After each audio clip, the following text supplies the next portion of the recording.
Colin. Congratulations, everyone. Colin, look down at your shirt. It is not on fire. Woohoo! That means you successfully completed your first speech. You need to bring your book back so we can fill it out so you get credit for it. It's very important. The purpose of the icebreaker is that we all got to know the speaker. Do you guys feel like we got to know Colin pretty well? Yep. Yeah. Yes. Great. We know that his family had a variety of dogs, that he has 3 children, that he loves sales. This is a large list of facts. We learned a lot about his parents and his dad, and very interesting. So I'm going to go through some things that you did really well. First of all, you had eye contact, which I think is really difficult for an icebreaker, because as Bob was saying, usually you're holding on for dear life, and we make sure I don't miss any important information. And then you spoke clearly. Could you hear him back there? Yep. Yeah, I was in the far back of the room and I could hear you perfectly clearly. You were well prepared. I didn't see you studying your notes that much, so you knew what you were talking about, you knew what you wanted to cover. Things that I think you could do better. First of all, as much as we all like you and we probably remember a few things right now, we might not remember a lot of the details later.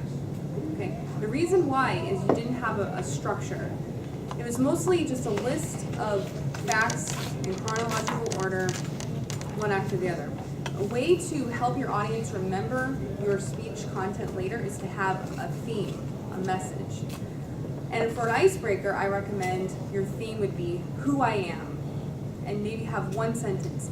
And gathering data from your speech, I would say something like this. I'm Colin, and I'm an adventurous challenge seeker.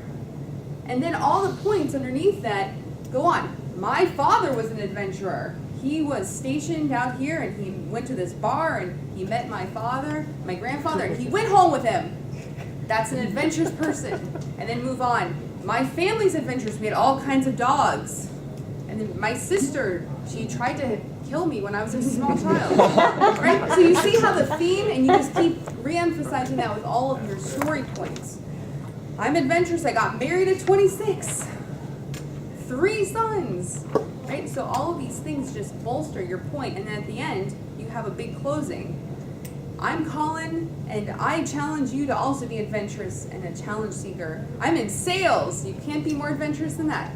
So that way your whole speech is reinforcing, and then whenever we see, you're like, oh, man, that's an adventure seeking challenge guy. Yeah, I like that guy.